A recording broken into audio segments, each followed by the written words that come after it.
Dans l'océan, les peuples autochtones sont installés quasiment partout.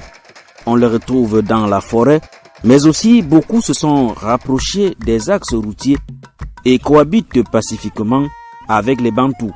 Mais quelle que soit leur demeure, les pouvoirs publics essayent toujours de mettre à leur disposition toutes les commodités nécessaires pour une meilleure prise en charge et intégration. Comme le chose qu'on dit, la fête des autochtones, là, hein, c'est la mairie qui donne le chose pour qu'on doit fêter notre fête.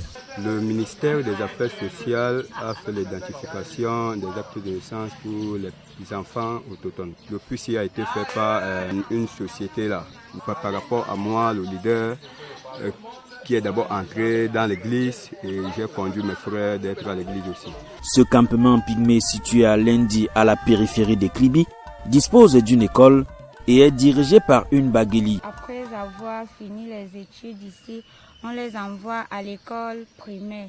Là-bas, ils n'ont pas les problèmes de pension, les problèmes des cahiers et tout, puisque le gouvernement s'en occupe de tout. Et quand ils arrivent là-bas, ils n'ont pas peur. Ils savent déjà qu'on nous a appris là-bas que les enfants qu'on rencontre sont les enfants comme nous. Dans l'océan, voir un pygmée Bagueli n'est plus une chose étrange. Ces hommes de petite taille se baladent tranquillement dans les rues et marchés, prennent part aux différentes célébrations, comme c'est le cas par exemple du côté de la Lokundje, porte d'entrée de la ville de Kribi venant du littoral. Ces populations-là vivent harmonieusement avec les autres.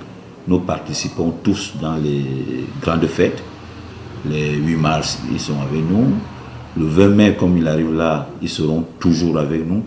Pas seulement pour les danses, mais aussi pour la participation au défilé. Du côté de Bimembang,